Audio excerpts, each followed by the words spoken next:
Welcome back to the 17 News at Sunrise podcast, where we share your news on your schedule. This morning on 17 News at Sunrise, Election Day coverage, the candidates, the races, your final vote. This is your local election headquarters.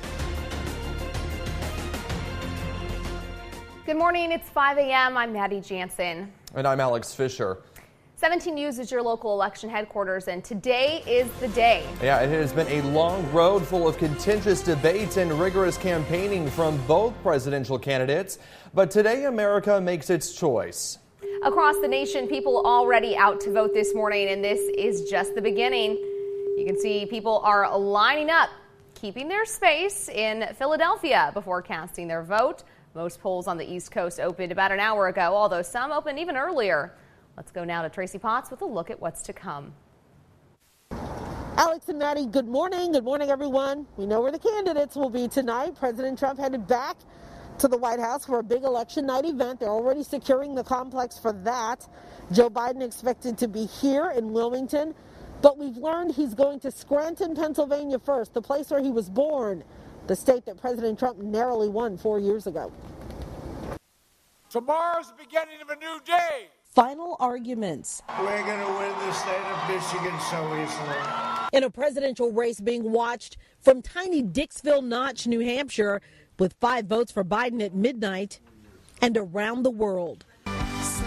Now for every man, woman, and child. Joe Biden wrapping his campaign with a star-studded event in Pittsburgh, where it all began. The first step to beating this virus is beating Donald Trump.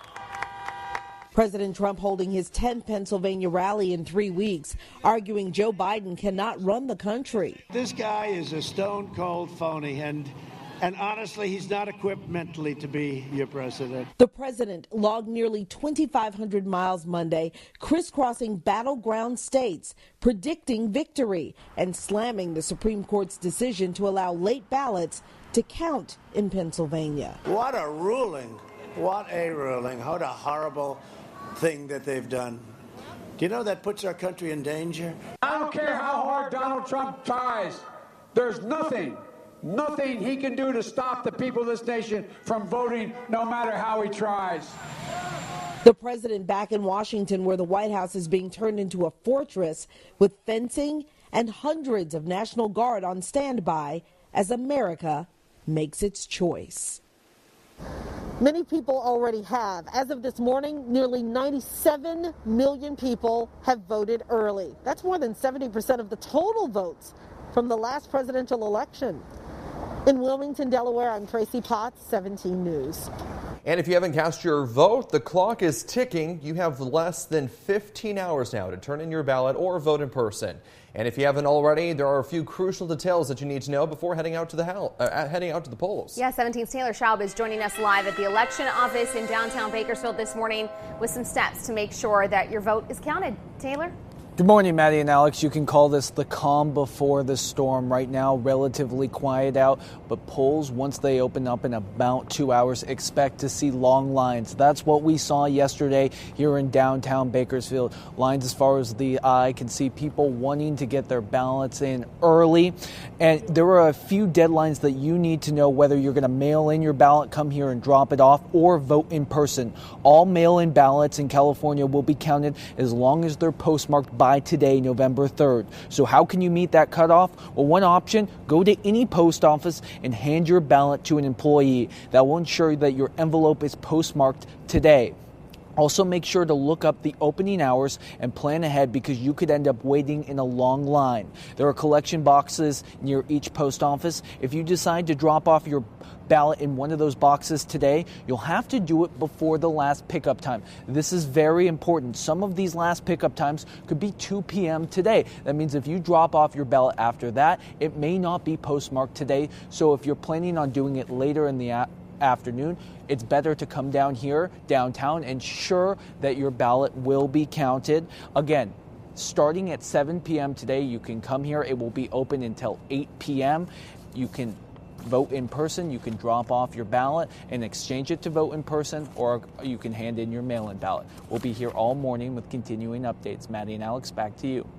All right, thank you, Taylor. Much more coverage this morning of everything you need to know. But right now, hey, you need to know this too. What's the weather going to be like if you're heading out to the polls later today? Yeah, it is Election Day. I'm wearing the red, white, and blue. And we've got a nice forecast for today. We're still talking about cooler temperatures approaching the weekend. But for today, mostly sunny skies. And we still have a few watches and warnings I want to show you about. We've got air quality warnings still in place now through Thursday at 5 p.m. And then if you're headed along the coast, there's a dense fog advisory in place as well. In terms of the satellite and radar, nothing to show you out there right now, and temperatures are running very nice, 56 in Bakersfield, light wind out of the southeast at 3. And here's our Election Day forecast, 8 a.m. temperature of 61, 77 by noon, and upper 70s by 5 o'clock as we start to see the sun go down. Into the mountains, 41 degrees right now under a calm wind, definitely a chilly start, no winds to talk about, so that's not an issue. And we take a look at the hour-by-hour forecast for today, and you can see temperatures will rise into the 70s. So I'll have more in your forecast. That's coming up in just a bit. All right, Kev, thanks so much. We have some breaking news from overnight. A person is dead after being hit by a train in southwest Bakersfield. It happened just before 1 a.m. south of Panama Lane between Gosford and Old River Roads. The Bakersfield Police Department and City Fire was called to the scene where they say they found one person underneath the train. That person died. The identity of the person who was killed has not been released this morning. And 2 people were killed overnight on a Highway 58 head-on crash.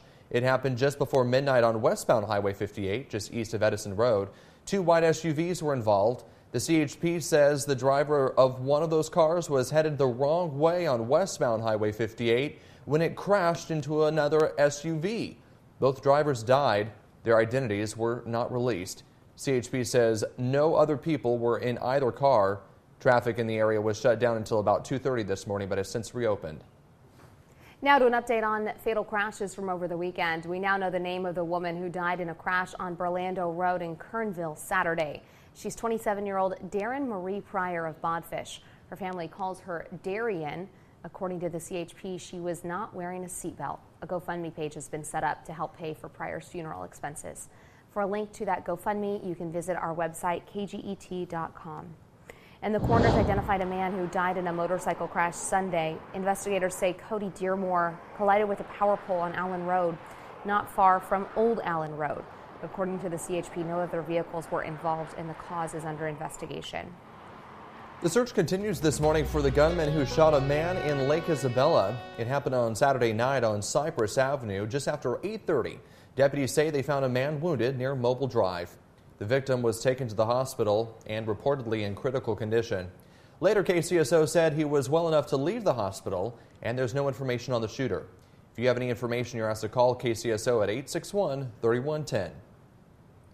A man was arrested for alleged probation violation after deputies say he was found with weapons in his home. It happened yesterday around 4:30 p.m. in the 1300 block of Woodrow Avenue in Oildale.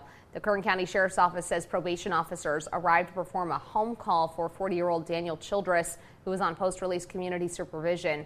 KCSO says they found a handgun, suspected methamphetamine, and ammunition. Childress was booked on drug and gun charges, as well as violating probation. 44-year-old Christina Roper was also in the home and was arrested on drug and gun charges as well. Now to the latest on the coronavirus pandemic here in Kern County. Public Health reported 106 new cases yesterday. There are still more than 9,000 people recovering at home. However, just 2 people are in the hospital and receiving treatment for their more serious conditions. Kern County has seen more than 34,000 positive cases of COVID-19 since the beginning of the pandemic back in March. And to date, 424 lives have been lost due to this virus. The Bakersfield League of Dreams is raising money to fund autism research. Autism on the Run is a virtual, family-friendly 2K and 5K happening until November 30th. Walkers and runners can participate anywhere and can complete their challenge at any time during the month of November. Registered participants will receive a shirt and a goodie bag with autism awareness items, as well as an entry to a raffle and a runner's puzzle piece medallion. There will be a packet pickup for our local participants and a shipping option for non-locals.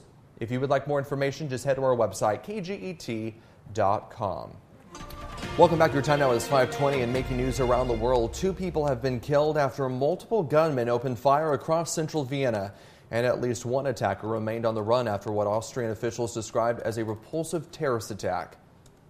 People were sitting outside and he was shooting at the people. The gun battle between the attackers and police happened last night. Police say several gunmen seen dressed in a white and carrying rifles opened fire in 6 different locations. 5 people were killed, including one shooter. Austria's chancellor called it a terror attack. The shootings were centered around the city's main synagogue, closed at the time. The area full of bars and restaurants, and there were tensions already high because of prior to yesterday's violence, as jihadist attacks are on the rise in Europe.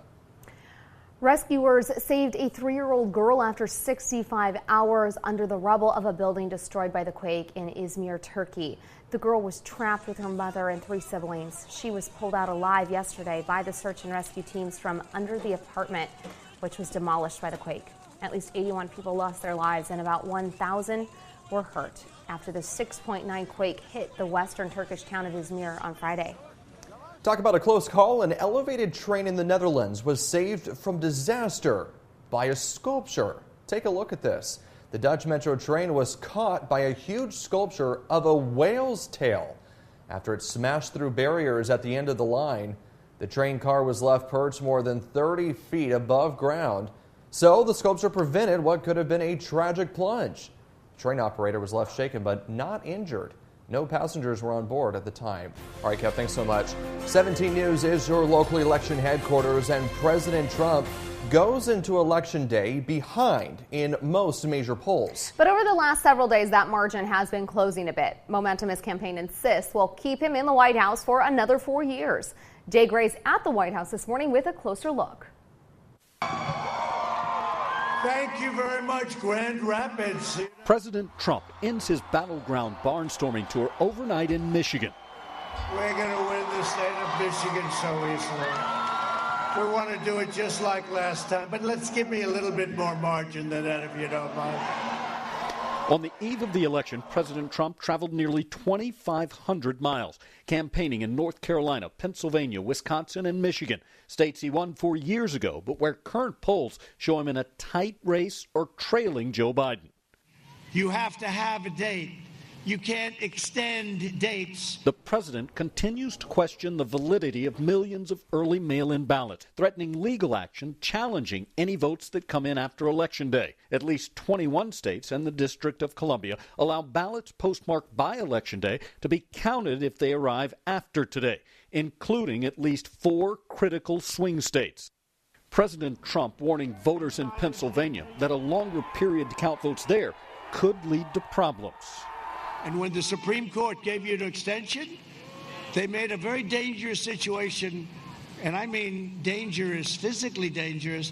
As cities across the nation lock down and board up ahead of tonight's results. Jay Gray, NBC News, the White House. And we have finally arrived at Election Day, a day where we usually find out the direction of our country for the next 4 years.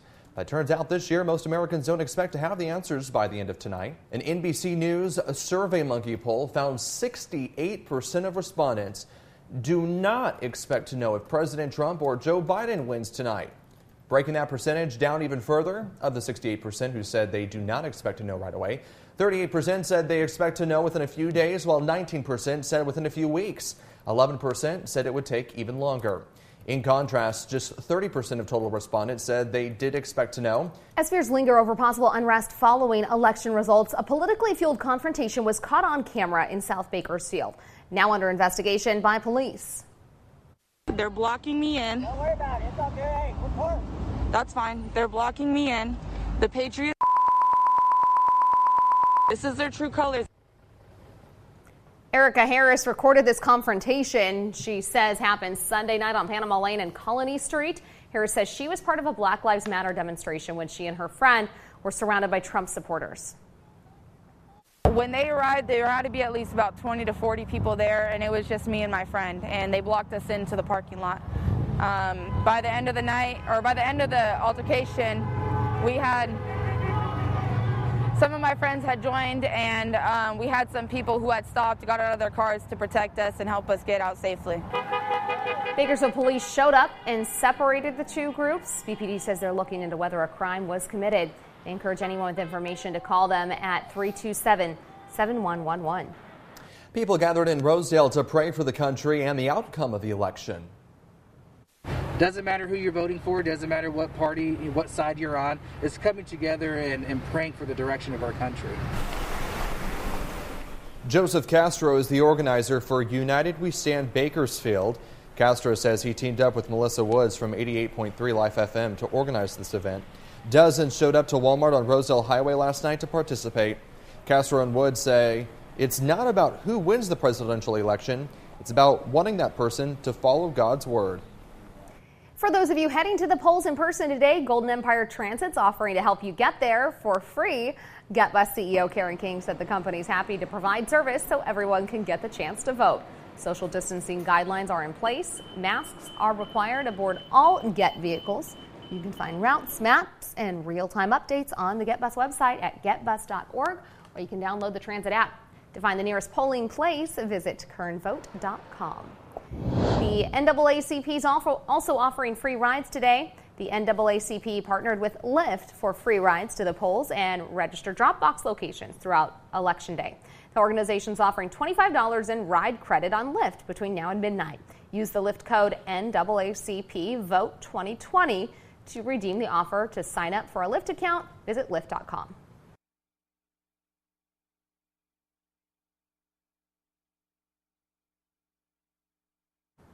Welcome back here at 5:50. The California Highway Patrol's Bakersfield area has been assigned a new commander. Captain Levi Miller, a 21-year veteran of the department, started his new role Sunday. Miller joined the CHP in 1999 and was assigned to the East Los Angeles area. He later transferred to the Morongo Basin area and was promoted to sergeant in Arrowhead. He most recently served as administrative lieutenant in the CHP's Inland Division. The CHP is a family tradition for Captain Miller, being one of 4 brothers in the department. Officials in Tehachapi are asking for the community's help in bringing a new park and community center to town. The Tehachapi Valley Recreation and Park District is in the process of applying for a grant opportunity, with funding for a new park potentially coming from the statewide Park Development and Community Revitalization Program. The Parks Department has scheduled public meetings throughout the month to get input from the community. They're being held at the proposed site of the new park on Tucker Road and Cherry Lane. The next is happening Thursday at 7:30 in the morning. 3 more meetings are scheduled in the following weeks. People came out to support the Wounded Heroes Fund and its mission to help Kern County veterans. The 9th year of the fund's annual barbecue was held yesterday. It's the organization's biggest fundraiser. The fund offers many programs to help soldiers transition back to civilian life, including service dogs, therapy, and financial grants. Normally, the barbecue happens at Compassion Corner outside of our station, but because of the pandemic, the nonprofit held the barbecue drive-through style outside its new facility on Standard Street. The executive director, Wendy Porter, says the support is critical. All of our local nonprofits have had to not do fundraising in person, so this has been amazing to still have the community support, still be able to keep our doors open, and still help our local veterans. You can find Wounded Heroes Fund on 3121 Standard Street, just south of Gilmore Avenue. Porter invites any veterans to come by if they need help or just want to visit. Working in the spirit of the Golden Empire, this is 17 News at Sunrise. The 17 News at Sunrise podcast is a production of KGET and Nexstar Media Group. For more on all of the headlines in today's show, head to kget.com.